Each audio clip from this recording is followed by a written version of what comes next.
Salut mes pirates, comment vous allez? C'est Nu avec 2V et aujourd'hui on va parler de bleu.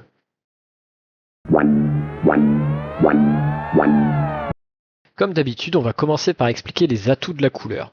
C'est la meilleure couleur pour générer des ressources, ou ce qu'on appelle value dans les jeux de cartes. En effet, elle possède beaucoup de cartes pour piocher et pour avoir du coup plus de cartes que son adversaire. Mais ce n'est pas tout. C'est aussi la meilleure couleur pour gérer les personnages adverses sans les KO directement. On peut en effet les renvoyer dans la main ou même dans le deck. C'est ce qu'on va appeler le bounce. Et donc en toute logique, c'est une couleur qui joue très bien en réaction de ce que va faire notre adversaire. Soit en lui renvoyant ses cartes directement dans la main s'il est trop agressif, soit en piochant plus que lui s'il décide de partir sur un plan de jeu beaucoup plus lent. Voyons maintenant 3 decks pour imager nos propos. Commençons avec Jinbe. C'est un deck agressif qui va poser beaucoup de petits personnages qu'il va booster ensuite avec son effet leader. Un peu comme le deck Rayleigh qu'on a vu dans la vidéo sur rouge. La différence, c'est que Jinbe va pouvoir utiliser les cartes de bounce pour renvoyer les personnages adverses dans la main et donc le ralentir. Une fois que l'écart entre les deux terrains sera fait, il pourra ensuite clore le match avec ce terrifiant Jinbe qui peut rush à 10 000 pour seulement 8 dons. Voyons ça tout de suite en pratique face à Zorover. On a le choix du dé, donc on va choisir de partir second et on va commencer en posant 2 T1. Ensuite, ça va être au tour de notre adversaire qui nous fait une très grosse sortie en jouant son combo de 3 cartes dès son tour 3. On se laisse pas abattre, on va commencer par faire un 5000 et prendre la vie. Ensuite, on va jouer Aladdin qui va nous poser un autre personnage et activer notre effet leader pour pouvoir refaire un 5000. On a donc pu prendre 2 vies sur ce tour-ci. Au tour du Zoro qui va rendre l'appareil en faisant un 5000 qu'on va prendre, un 5000 qu'on va défendre et un 8000 qu'on va prendre. Mais ce n'est pas grave parce que ça va être notre tour et on va commencer à déséquilibrer le terrain. On tape dans le terrain, on tape dans la tête pour lui prendre une carte et là on joue Jozu pour lui renvoyer une carte de la main. Ensuite effet leader et on peut refaire un 5000 qui va connecter. À ce moment-ci le déséquilibre est fait et on va essayer d'appuyer dessus. Il va jouer Iori pour récupérer une Tashigi, incliner notre Jozu et faire 2 attaques à 8000. Là, on a un trigger Gravity Blade, mais on va pas l'activer. Parce qu'on préfère le jouer ce tour-ci, ainsi gérer 2 créatures et ensuite push les dégâts dans notre adversaire. On fait 7, on va pouvoir refaire 7 et on va pouvoir faire un 3ème 7. Et donc même s'il a été en mesure de défendre le premier, il a dû perdre ses 2 PV sur les 2 suivants, il a donc 0 life pour le prochain tour. Il n'est pas en très bonne posture, il va continuer à essayer de chercher de la défense avec un bloqueur et gérer un petit peu notre terrain, mais nous de notre côté on sait qu'on a Jinbe, on va être en mesure de renvoyer son bloqueur dans la main, puis abuser de notre effet leader pour booster toutes nos créatures, et donc notre adversaire n'est plus en mesure de survivre, il va abandonner avant de devoir tanker un 5, 5, 7 et 18. Passons maintenant à notre amiral préféré, Kuzan. Il a la capacité de piocher autant de cartes qu'il en défausse pour ses effets de cartes de type marine. Il pourra alors être en mesure de creuser énormément son deck et trouver les cartes dont il a besoin tout au long de la partie. L'idée du deck est d'aligner les différents amiraux ayant tous 8000 de puissance grâce à notre Garp cost 8 pour ensuite submerger notre adversaire avec de grosses attaques.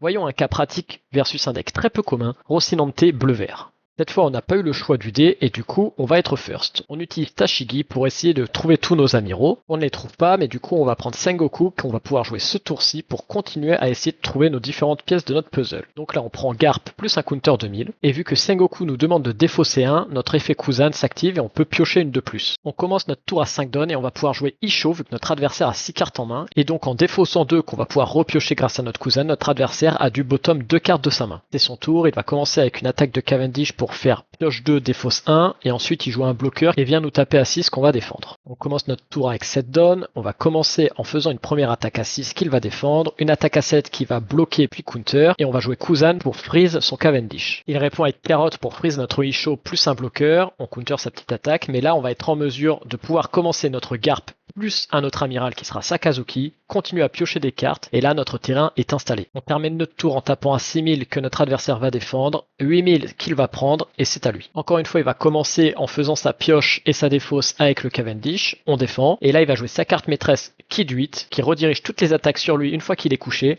mais bon, notre adversaire va se tromper et oublier de le coucher, donc on va pouvoir gagner tranquillement au prochain tour. D'ailleurs, je m'en suis pas rendu compte tout de suite, et du coup j'ai d'abord joué une Tashigi pour essayer de gérer son terrain avec mon Gravity Blade, et c'est seulement une fois que ma première attaque a connecté que là je me suis dit « Ah, c'est vrai qu'il a oublié de le coucher ». Une fois qu'il va s'en être rendu compte, il va juste abandonner tout simplement.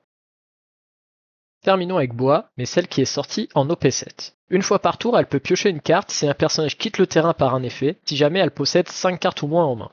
Le but sera donc simple, on va essayer de rester à 5 cartes ou moins, tout en gérant un personnage par tour, afin de gagner en ressources tout au long de la partie. Voyons donc ce que ça vaut versus la nouvelle boa justement, celle d'OP14. Elle a pris le go second, donc on va commencer. On a plutôt une bonne main avec un tour 1, un tour 3. On va pouvoir chercher nos tours suivants. Elle passe son tour à 2 donnes, donc nous, on va pouvoir taper en espérant qu'il n'y ait pas un déclenchement. Elle défend, ça nous arrange. On joue notre T3. Elle joue Ran, ça lui permet de taper à 6. On défend vu qu'on veut rester à 5 cartes. On va venir taper à 6.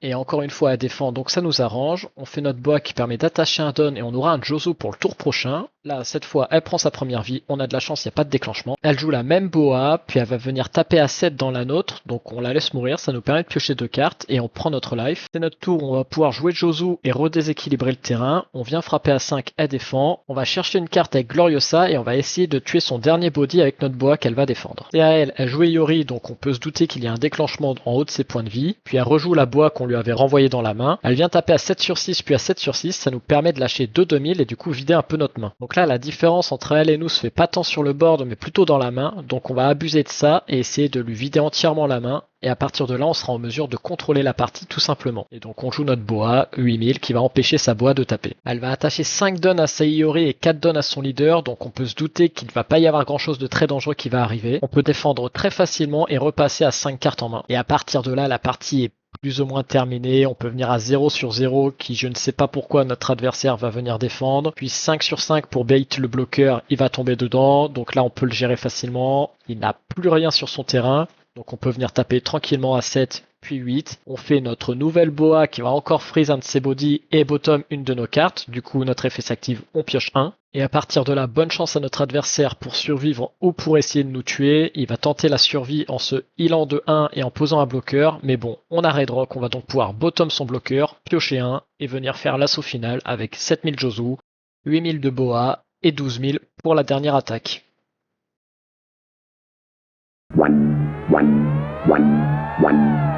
Maintenant que nous avons vu différents leaders de la couleur, on va pouvoir regarder les cartes à connaître de bleu pour ne pas se faire surprendre. Et en particulier contre bleu qui est la couleur qui possède le plus de tech cards, ces cartes qui sont rentrées pour débloquer des situations très particulières. Et parmi elles, il existe une trinité qu'on est obligé de parler, elles sont mises ou au moins considérées dans chacun des decks qui peuvent les jouer, les voici. Pudding, Red Rock et Lame Gravité Tigre Furieux et qui est G-Blade. Alors la première, quand elle est jouée, elle oblige l'adversaire à remélanger toute sa main dans son deck pour piocher 5 nouvelles cartes. Donc rien que la présence de cette carte fait en sorte que lorsque vous affrontez bleu, vous ne pouvez pas vous permettre d'avoir une main trop conséquente. Ensuite Red Rock qui pour 6 permet de renvoyer n'importe quelle carte personnage en dessous du deck de son propriétaire, peu importe son coût. Et enfin G-Blade qui est une sorte de semi-Red Rock qui permet de renvoyer sous le deck non pas un mais 2 personnages mais qui ont un coût de 6 ou moins. Il est important aussi de noter que ces deux événements possèdent un effet déclenchement qui permet de renvoyer sous le deck un personnage qui coûte 4 ou un personnage qui coûte 5 selon la carte. Essayez de jouer au tour lorsque du coup vous affrontez bleu parce que ces cartes sont dans la majorité des decks. Passons maintenant aux cartes initiatives. Pendant très longtemps, bleu n'avait qu'une seule carte initiative et elle n'était pas jouée, mais depuis OP13, plusieurs ont été ajoutées et surtout elles sont jouées. Donc il faut faire attention maintenant. On a déjà pu voir le Jinbe à l'œuvre au début de cette vidéo et c'est de loin la plus terrifiante d'entre toutes. Mais il y a aussi un Monkey D. Luffy qui a 8000 pour 8, mais qui quand il attaque peut attacher un don, donc c'est une pseudo 9000 pour 8. À côté de ça, on a un Portghast Ace qui a le même ratio puissance don avec 7000 pour 6. Et pour finir, une Kyros qui va sortir en OP15 mais qui sera strictement limitée au leader Rebecca, qui sera donc aussi à avoir en tête lorsqu'on affrontera ce leader.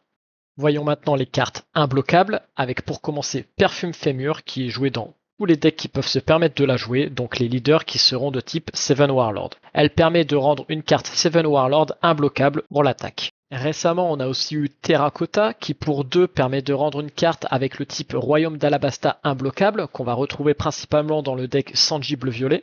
Et en parlant de Sanji, je tenais à présenter la nouvelle carte d'OP15 qui coûte 3, qui permet du coup de rendre n'importe quelle carte personnage imbloquable avec ce Sanji. Pour finir, on a aussi Ina qui, un peu comme Limjuice qu'on avait vu dans la vidéo de Rouge, permet d'empêcher un bloqueur qui coûte 4 ou moins de bloquer pour tout le tour.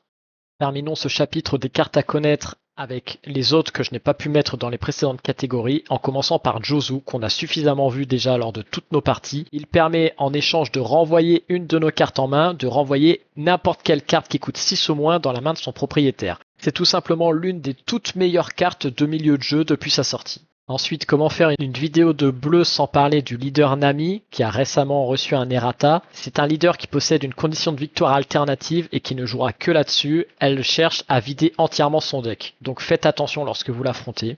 Et justement, pour les leaders Nami, donc la Nami bleue, mais aussi la Nami bleu-jaune, dopé 11, on retrouve la carte Nojiko, qui pour 2 permet de renvoyer en main une carte personnage qui coûte 5 ou moins. Et pour finir, une dernière carte que je voulais quand même souligner qu'on a pu voir lors de la partie de Kuzan, c'est Isho, qui en défaussant 2 cartes, si notre adversaire a 6 cartes ou plus dans sa main, il sera obligé d'en renvoyer 2 tout au fond de son deck. Donc si vous pensez que votre adversaire joue cette carte, faites très attention pour ne pas vous faire surprendre. C'est tout pour les cartes à connaître pour la couleur bleue, on va donc pouvoir maintenant passer à la conclusion. Ce qu'il faut retenir, c'est que Bleu possède les meilleurs outils de gestion, que ce soit de la main via Pudding ou Isho, ou même du terrain avec des cartes comme Jozu ou Red Rock qui peuvent renvoyer des cartes même immunisées au chaos habituellement. Si on y ajoute sa capacité à beaucoup piocher, c'est la couleur parfaite pour en accompagner une autre, et c'est la raison pour laquelle les leaders bicolores ayant du bleu parmi leurs 2 couleurs sont souvent forts. Si l'on doit parler de ses points faibles, elle sera en difficulté contre les personnages ayant un gros coût, car à part Red Rock, elle ne pourra gérer que des cartes qui ont un coût maximum de 7. Elle sera aussi en difficulté contre les personnages ayant une protection totale de gestion, que ce soit KO et ou Bounce. Et pour finir, c'est une couleur qui va souvent pouvoir réagir, mais si on n'est pas en mesure de réagir lors de la première interaction, on peut alors facilement se faire déborder par la suite. Je vous remercie de m'avoir écouté jusqu'ici. Si jamais ces vidéos vous plaisent, n'hésitez pas à les liker, commenter ou même vous abonner à la chaîne. La prochaine fois, ça sera au tour de ma couleur détestée, à savoir vert. Sinon, vous pouvez me retrouver en stream à cette adresse les lundis et les jeudis après-midi. En plus, le simulateur vient d'intégrer les cartes d'OP15, on va donc pouvoir les découvrir ensemble et continuer à apprendre. Et pour les autres, je vous dis à la prochaine!